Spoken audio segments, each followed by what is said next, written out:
我穿越了，还是在网恋奔现的路上穿越的。和我一同穿越的人告诉我，我穿到了恐怖游戏副本的世界里。如果在这个世界死了，那么在现实世界也会死。夜幕降临，我躲在角落里瑟瑟发抖，祈祷着还能看到第二天的太阳。然而一个高大苍白的人却掀开了遮住我的窗帘，向我俯身过来。男人，找到你了。这声音怎么那么像我的网恋对象？我只是低个头的功夫，怎么四周的环境全变了？明明我刚刚还在网恋对象家门口，正准备敲门奔现，就瞬移到了一座哥特式的城堡面前。就在这时，我的脑海里突然出现了一个电子音：死亡游戏吸血鬼公墓副本开启，等级 S 级，任务查明村民失踪的真相。这是游戏吗？还是全息投影？陆金安曾告诉过我他是做游戏的，难不成这是他的工作？救命，快救救我！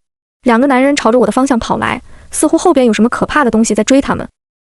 稍微落后的男人不知被什么东西卷走了，砰的一声，化作了漫天碎块纷纷落下。看着那些人体组织，我忍不住干呕一声。现在科技已经这么发达了吗？这游戏特效也太好了吧！与此同时，那个电子音再次响起：玩家刘楠死亡，剩余人数11。另外一个背着包的男人气喘吁吁地跑到了我面前，用力敲着城堡大门。吱呀一声，大门从里面打开，走出来一个满脸皱纹的中年男人。欢迎来到公爵的城堡。我一脸懵地跟着他走近，只见大厅里已经聚集了一些人。男人平复了呼吸，率先和我搭话：你好，我叫林叶，你通关过几次？我不解地看着他，林叶见我懵懂，问道：看来你是新人啊，怎么上来就选择这种等级的游戏呢？在林叶的解释下，我才明白这到底是怎么回事。原来这竟是一个恐怖游戏，只有在机缘巧合的情况下开启。游戏有很多个副本，根据难度可分为 S 级、A 级、B 级等。副本难度不同，通过后所获得的奖励也不同，难度越大，奖励越丰厚。但如果游戏过程中死亡，那么现实生活中也会死亡。那个刘楠现在就已经死亡了，不愧是 S 级的游戏，果然强悍。一阵爽朗的笑声传来，我回头看去，原来是一个满身腱子肉的魁梧男人。林叶看来他和那个魁梧的男人很熟，两人一见面便聊上了。我掏出手机，企图发信息求救，却绝望地发现这里没有半点信号。魁梧男人看到我的动作，好心提醒道：别看了，手机在这是没有用的。你一个新手就敢来 S 级副本，胆子不小啊！我叫王猛，你有什么问题都可以问我。我感激地点了点头。正在这时，大厅的落地钟当当当地响了起来。管家推着餐车缓缓地走了出来。各位侦探先生，晚饭时间到了。我坐上餐桌，发现餐具下压着一个信封，我快速地将里面的信浏览一番，这才明白了事情的原委。原来这里近来失踪了许多村民，公爵先生很是头疼，所以请来了侦探，希望可以帮他解决这件事情去。内容不长，很快我就看完了。你翻过来，背面还有东西。林叶低声提醒道。我赶紧将信件翻了过来，竟然看到了几个大字城堡管理条例。你赶紧把这个背下来吧，如果不小心触犯了，可就没命了。林叶阴恻恻地笑了一下，我的头上立刻就冒出了冷汗。等我记下最后几个字，管家来到了我的身边，示意我将信封给他。我吐出了一口气，还好来得及。当当当，落地钟又响了起来。各位侦探先生，休息时间到了，请您回到自己的房间。我拿着房门钥匙走上了旋转楼梯，其他人都被安排在2楼，只有我自己一人在3楼。我有些害怕，毕竟从没经历过这种阵仗。顾小姐，要不然我和你换个房间吧。王猛看出了我的想法，主动把自己的房门钥匙递给了我。我是男人，况且 S 级的游戏我也通关过好多次了，肯定比你一个新人强。我感激不已，刚想开口表谢，管家不知何时突然出现在王猛身后，昏暗的灯光下，他那苍白而又充满皱纹的脸显得那么可怖。侦探小姐，侦探先生，不可以私换房间哦，如果被公爵先生发现，后果可很严重的。王猛也被管家吓了一跳，他白着脸歉意地看向我。我摇了摇头，告诉他没关系，便一人上楼了。走之前，王猛左右看看，见四下无人，凑到我身边说道：听说村民们都是半夜里突然失踪的，如果想快点通关的话，不妨等到12点看看有没有什么线索。可是管理条例上不是说12点前必须睡觉吗？我刚想反驳，王猛却提步离开了。算了，我还是先回房间吧。晚上，我躺在床上，翻来覆去的睡不着。忽然，门外传来咔嚓一声，我猛地坐起，将耳朵贴在门上，仔细地听着动静。可是，一连等了好久，都没有听到其他声音，我只好又回到床上。我习惯性的又看了看手机，惊奇地发现竟然有了一小格信号。好好睡，晚安。一条来自陆金安的消息弹了出来，还不等我用手机求救，信号便转瞬即逝。我只好倒在了床上，慢慢的竟睡了过去。迷迷糊糊间，我感觉有一双手抚上了我的脸，我偏头躲闪，却被那双手用力地桎梏住。一个熟悉的声音贴着我的耳朵响起：想分手？门都没有。看来是我这段时间对你太好了，竟把你宠得无法无天了。虽然看不清男人的脸，但我清楚地知道，这就是陆金安。他将我整个人拢在他的怀抱中，我闻到了一股好闻的木质香。随后，他的吻落在我的锁骨唇瓣上，我想挣扎，却发现自己根本就动不了。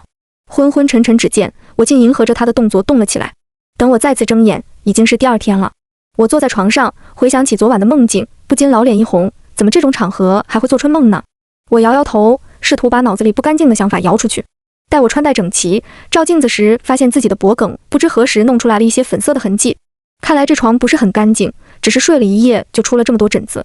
刚要走出门去，熟悉的电子声又响了起来。玩家陈梦死亡，剩余人数10。陈梦好像是那个短头发的女生。昨天吃饭时她没怎么说话，但是一旦开口就直击要害。那么聪明的人，怎么连第一天都没挺过？我连忙下到2楼，只见一群人聚集在陈梦房间里。陈梦躺在床上，仰头看着天花板，她嘴巴长大，目眦尽裂，似乎看到什么可怕的东西。我顺着她的目光向上看去，果然看见了一些花体英文。我拽了拽林叶，示意她向上看去。这个就是城堡壁画的装饰，我房间也有，没什么新奇的。我只得点了点头，管家将人抬了出去，随后提醒我们用餐。我还是第一次近距离地接触尸体，看着餐盘中的三明治，怎么也下不了口。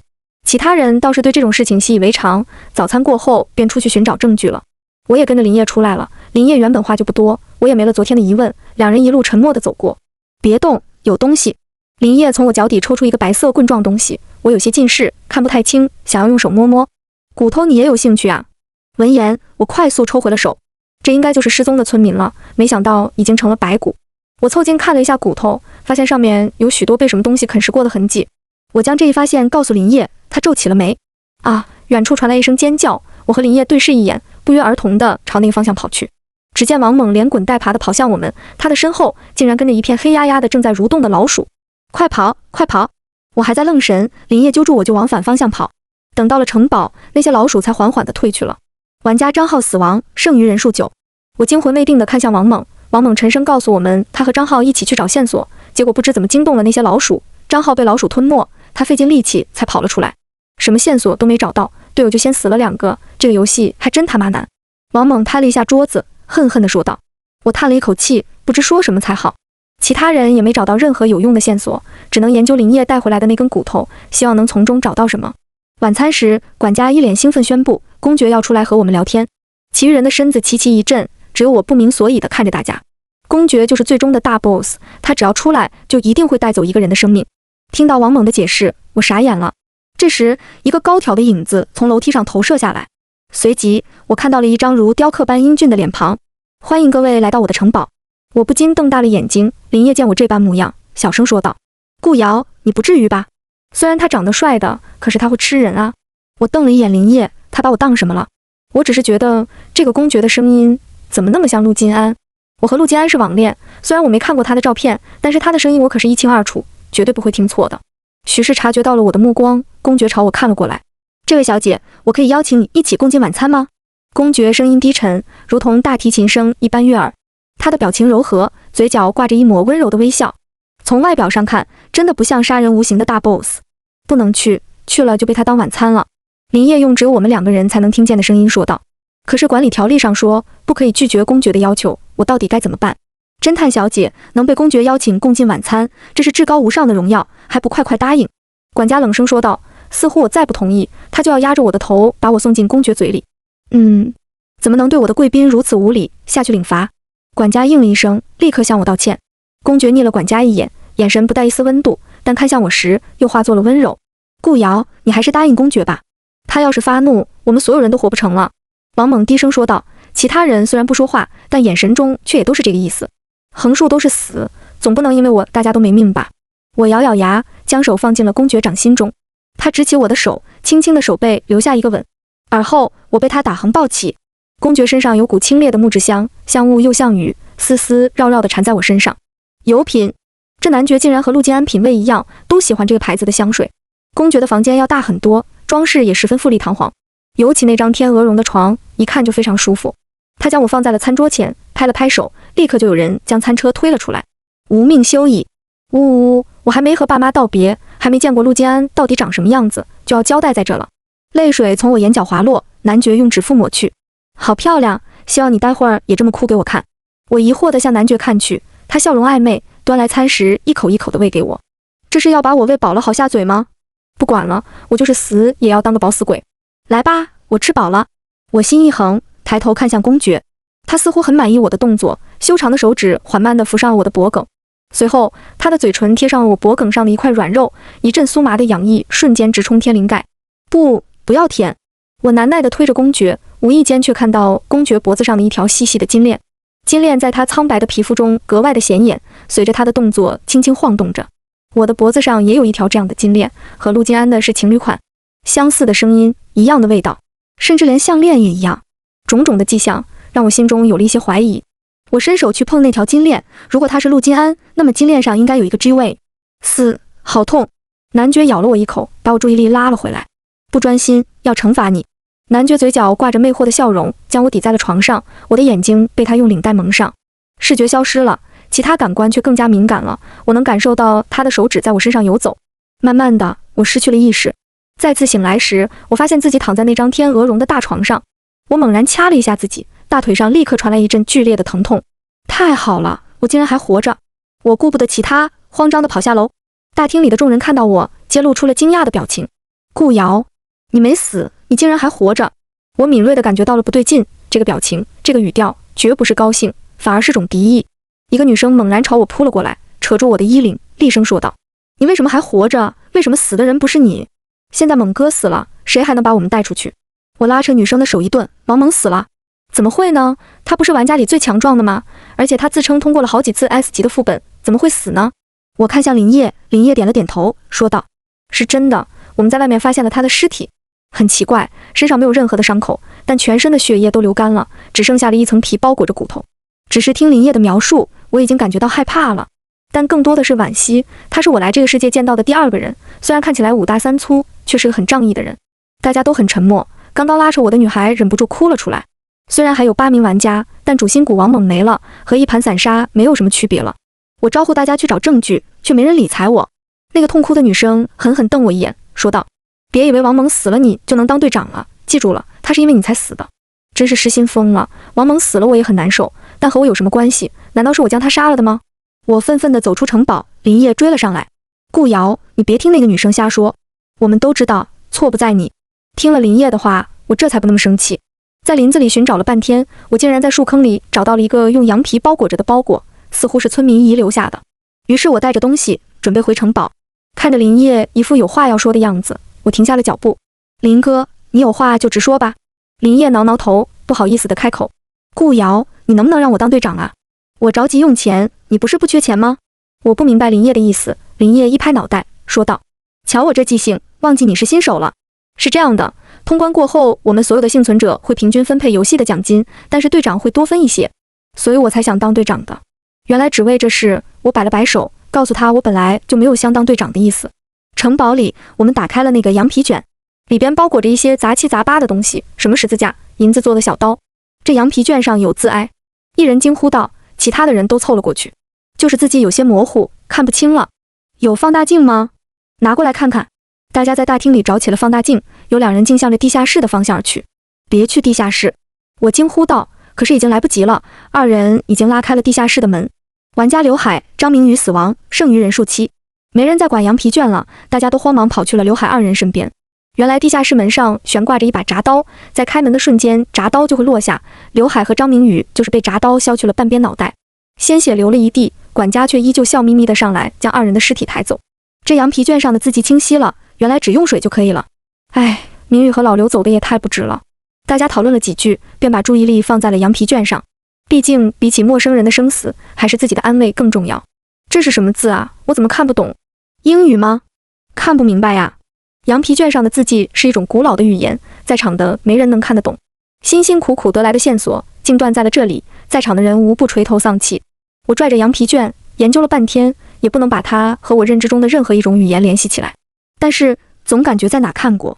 等等，陈梦的房间天花板上刻画的不就是这种壁画吗？我将此事说了出来，大家都很激动。可当我提出要去陈梦钢剑看看时，一个个的都哑了火。陈梦不明不白的死在了哪里，我可不敢去。是啊，要去你自己去，我们可不愿意去送死。没办法，我只好一人走进了陈梦的房间。房间里静悄悄的，想到陈梦悄无声息在这里送了命，我不禁打了一个寒战。一阵穿堂风将房间内的烛火吹灭，走廊里又传来了咔嚓咔嚓的声音。我不受控制地站立起来，闪身躲进了窗帘内。门被人拉开，我紧紧地闭上了眼。皮鞋落地的声音在我的四周响起，我的心脏砰砰直跳。一个人将我面前的窗帘拉开，轻声说道：“找到你了。”我哇的一声尖叫出来，连眼睛都不敢睁开，死死地抱住眼前人的腰。老公，老公，我好害怕。我在赌游戏里的公爵就是我的网恋对象陆金安。虽然这听起来很不可思议，但是为了活命，我不得不做出这个猜测。男爵身子一震，却没有推开我。我觉察到有戏，死命往他怀里钻，嗓音一软再软：“老公，你为什么要吓我？明明知道我胆子小的。我和陆金安谈了这么久恋爱，要是还不能拿捏他，我顾瑶2个字就倒着血。”我用脑袋摩擦他的胸口，拼命挤出了几滴泪水，挂在眼角。陆金安最怕我哭了，每次我一落泪，他就慌得不行。希望游戏里的他也是如此吧。果然，陆金安反手抱紧了我，他俊美苍白的脸庞上充满了慌张，双手都不知道放在哪里。对不起，小宝，老公不是有意要吓你的。我赌对了，我的网恋对象真的是恐怖游戏里的大 boss。我的身体还在因为恐惧不停颤抖着，陆金安却将我抱了起来，仰头吻上我的嘴唇。我一边躲着他的吻，一边问道：“你为什么要杀人？”陆金安压下我的脑袋，把他嘴唇贴在我的嘴唇上，冷声说道：“他们该死。”只是一瞬间，陆金安就带着我从陈梦房间回到了他的房间。我再度摔在了天鹅绒大床上，这次我看清了陆金安的脸，苍白俊秀，红色的瞳孔一眨不眨地看着我。宝宝，昨天哭得很好看，今天也这样哭给我看。说着，他的双手一用力，刺啦一声，我的衣服被他扯烂了。不要！我无力地反抗着。陆金安将我的双手举过头顶，用食指抵住我的嘴唇。别挣扎，宝宝，要不然我就绑你了。你乖乖的，我会轻一点的。陆金安的吻落在我的额头、眼角、脸颊，沿着脖子一路向下走去。我绷紧了身体，他轻揉着我的腰窝，说道：“放松。”下一秒，我的眼中盈满了泪水，一滴一滴地滑落在枕头上。不哭了，虽然很漂亮，但是看你落泪，我的心快疼死了。我咬住嘴唇，恨恨地问道：“杀人魔也会心痛吗？”陆金安的动作顿了一下，他就出我几乎要咬出血的嘴唇，细细地啄吻着。会的，看到你受伤，我也会心痛的。陆金安的动作不停，我在欲望的海洋起起伏伏。后来我想起什么，陈梦房间的壁画到底是什么意思？陆金安加大的撞击的力度，声音猛然沉了下去。想离开我？不行，我是不会允许的。我还想再说什么，陆金安封住了我的嘴。迷蒙之间，我似乎听到陆金安在给我讲故事，我看着他的嘴巴一张一合，却已经听不懂了。又死了2个人，林叶说他们也是被树林里的老鼠啃食掉了。现在已经没人敢去外面找线索了，大家只能对着那一个羊皮卷和十字架、小银刀发愁。日子一天天过去，不知不觉间，我们已经在游戏里度过了半个月了。陆金安再未出现在众人面前出现过，不过他倒是每晚都来找我。对于我的问题，他一概不回答。无论我是撒娇还是生气，陆金安依然三缄其口。他似乎会一些穿墙之术，我明明把房门锁好了，一转眼的功夫，他就躺在我床上了。但不得不说，他的技术十分不错，每次都能让我沉浸其中。其他的队员对于此事一无所知，林叶甚至自嘲过，如果游戏里不再死人的话，这样下去也不是不行，又吃有房，还不用缴钱，比他在外面好多了。可是，在林叶说完这话的下一秒，又有人死了。玩家赵帆死亡，剩余人数4。听到提示音时，我几乎被吓傻了，因为现在我们的队员恪守管理条例，不敢逾矩一步，我们不知道赵帆为何会死亡。管家把尸体带走后，我壮着胆子问了管家为什么。本来不抱什么希望，谁知管家竟然回答我了：赵先生触犯了管理条例中的犯过3晚，所以要接受处罚。这是新的管理条例，各位一定要认真观看。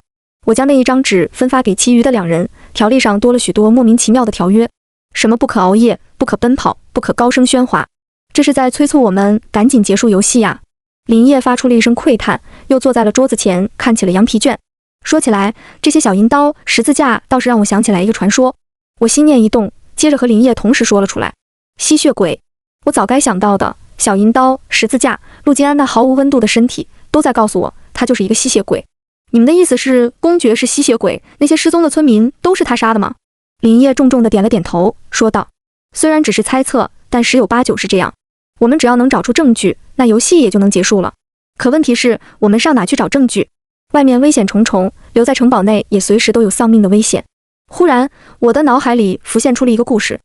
中世纪时，吸血鬼会化身为有钱的绅士，利用金钱诱导村民进入他的古堡，然后这些村民都将会成为吸血鬼嘴下的冤魂。我将这个故事讲给林叶听，他沉默了半晌，忽然从怀中掏出了一个笔记本。这是我在大厅里捡到的，但是上面什么都没有，我一直以为这个东西没用呢。今天听你讲吸血鬼的故事，我才忽然想起，你看这笔记本的封面，不正是吸血鬼引诱人类的图画吗？我拿过笔记本，仔细一看，果然与我所说的相符合。不过笔记本上确实空空如也，是我也以为这是一件没用的东西。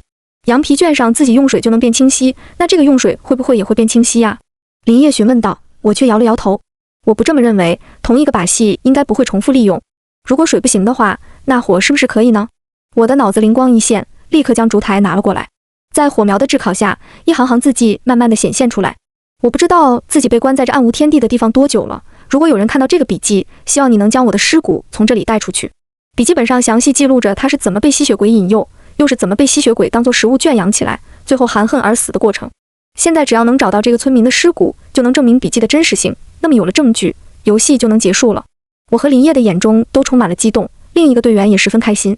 我们三个无声地欢呼起来，生怕触犯的规则在胜利的前夕交代在这。城堡里上上下下都找遍了，可是就是没有那人的尸骨。林叶在纸上勾勾画画，说道：“只剩下地下室和男爵的房间没去了，怎么办？”我揉着脑袋说道：“男爵的房间应该没有，我们想办法进地下室吧。”林叶表情古怪，但我也不能直接告诉他我每天就在男爵的房间睡觉吧。在经过无数遍的讨论和演练之后，我们终于确定了进入地下室的方案。由我将门打开，林叶和另一名队员则在门的两边用工具阻拦铡刀的落下。我深呼了一口气，轻轻地推开了地下室的门。咔嚓一声，铡刀迅速落下，但却堪堪停留在了我的脑袋上几厘米处。林叶气喘吁吁地用手中的工具卡住了铡刀，惊魂未定道：“真走运，本来我以为这次肯定要失败了呢。这铡刀落得太快了，光靠我们两人的力量根本就无法阻拦。”我勉强笑了一下，看向了头顶的刀。我自然明白是谁救了我，只是不理解他的用意。陆金安的影子在楼梯处一闪而过，我找了借口从地下室出来。你到底什么意思呢？明明想杀我，却还是救了我。不知何时起，我的泪水已经夺眶而出。陆金安吓坏了，慌忙从阴影中走了出来。看来他的确是吸血鬼，阳光让他格外虚弱。没有，我没有想杀你，我只是想让你一直陪着我。陆金安抬起手，将我整个人拢在怀中。我退后一步，躲开他的怀抱。那你为什么要杀他们呢？那些都是活生生的人命啊！陆金安握住我的手，强硬地把我抱在怀里，一边给我抹眼泪，一边说道：“这个我以后再给你解释好不好？不要哭了。”玩家郭宇死亡，剩余人数3，顾瑶，郭宇死了。见林叶急匆匆地从地下室里出来，陆金安迅速离开了。我收拾好心情，问林叶发生了什么。林叶支支吾吾地说不清楚，最后一咬牙说道：“你自己来看吧。”地下室里漆黑一片，林叶和我分别执着一台烛火。我蹲下身来，仔细地查看了郭宇的尸体，和陈梦一样，嘴巴大张，目眦欲裂。我们刚下来，还没开始找呢，我就听见郭宇尖叫了一声。等我回头，他就这样了。我站起身，问道：“不管他了，笔记主人的尸骨找到了吗？”林叶脸上充满了惊讶，似乎不明白我一向看重人命，如今郭宇死在我面前，我为何不闻不问了？还没，要不咱俩找找吧。听到林叶这么说，我叹了一口气。还找什么呢？你不是已经将他藏了起来吗？林叶还想狡辩，我却当场拆穿了他。你说郭宇是因为高声尖叫死亡的，那为何我没有听见呢？林叶见状，知道自己瞒不过去了，只好将一切都说了出来。顾瑶，我不是跟你说过，游戏结束后，所有获胜的队友将会平分奖金吗？你应该也明白，如果多活一个人，我就少分很多钱。你不缺钱，不知道金钱的重要性。可是我闺女还躺在医院里等着我去救她，我不能不为她考虑啊。我冷冷地看着林叶，我知道他说的话都是真的，不过他还没有将所有的事情都说完。耳畔传来一阵风声，我偏头躲过，回头直直地看向那个对我出手的人。猛哥，我很好奇，你这几天藏到哪了？眼前的人正是王猛。打从一开始他就没死。王猛冷笑一声说道：“小丫头片子还挺聪明，什么时候发现我没死的？”我握紧了手中的烛台，心道这还用发现，我一直都知道他没死。只要有玩家死亡，系统就会响起电子音，唯有他，系统从来没有提示。况且我问了很多人，都说没有见过王猛的尸体，所以我怀疑他和林叶根本就是串通好的。哈哈哈，你还挺聪明。要是在外边的话，我肯定对你这种女人很佩服。不过在门里，你只能去死。说完，王猛便朝我扑了过来。令我没想到的是，林叶竟然挡在了我的面前。猛哥，要不算了吧？咱们已经找到通关的线索了，钱马上就能到手了。如果顾瑶能保证不跟我们分钱的话，我们就放他一马，行吗？咚的一声，林叶被王猛踹翻在地。奶奶的，竟然帮着外人说话！他既然看穿了我的计划，不把他斩草除根，我心难安啊。林烨痛得蜷缩起身子，却依旧死死地抱住了王猛的大腿。求你了，猛哥，再说了，我们在游戏里是不能杀人的呀。王猛又是一脚踹了上去，不以为然道：我不能杀人，但是游戏可以杀人啊。说着就拿着刀向我走来。我心道不好，转身想跑，却又生生地顿住了。城堡内不许跑步，由我一步一步向前走着。很快王猛就追上我，虽然他不能杀我，但是他可以折磨我。眼见他的刀子就要扎在我身上，一股大力袭来，王猛被人掀翻在地。在我的世界里动我的人，你到底有几条命够我杀？陆金安突然挡在了我的面前，语气不耐地说道。王猛此刻吓傻了，毕竟终极大 boss 的威慑力可不是一星半点。他用手指指我，又指着陆金安，瞳孔中全是恐惧。王猛，男，36岁，18岁因强奸妇女获刑5年07个月，出狱后仍不知悔改，竟然干上了贩卖人口的勾当。你这种人死1万次都不足以为惜，今日还想走出游戏，想都不要想。陆金安话落，一个抬手，王猛便化作了一团血雾。我被吓了一跳，几乎叫出声来。陆金安转头抱住我，撒娇道：宝宝，我说的是真的，我杀的人都该死，我没有滥杀无辜，你就原谅我吧，求求你了。林烨看得目瞪口呆，眼神不断在我和陆金安之间打转，他结结巴巴的，似乎想说什么。陆金安危险地眯起了眼睛，沉声说道：注意你的言辞，否则我让你去见上帝。林烨吓得不敢说话，忽而想起什么，猛地走向角落，拖出了一具尸骨。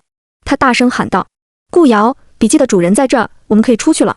话落，他也毙了命。他和王猛一样，本就是该死之人。我在陆金安怀中点了点头，稍轻走向了那具尸骨。游戏结束，胜利人数1，远处出现了一个光源。陆金安眼神暗了暗，他揪住我的衣领，半晌道：还是不能接受我杀人了吗？我摇了摇头，踮起脚尖亲了亲他的嘴角，说道：林烨告诉我，获胜者可以从游戏内带走一个东西，什么物品都可以，所以我决定把你带走。陆金安瞪大了眼睛，随即露出了一个温柔的笑容。我跟你走，你可要把我保管好了。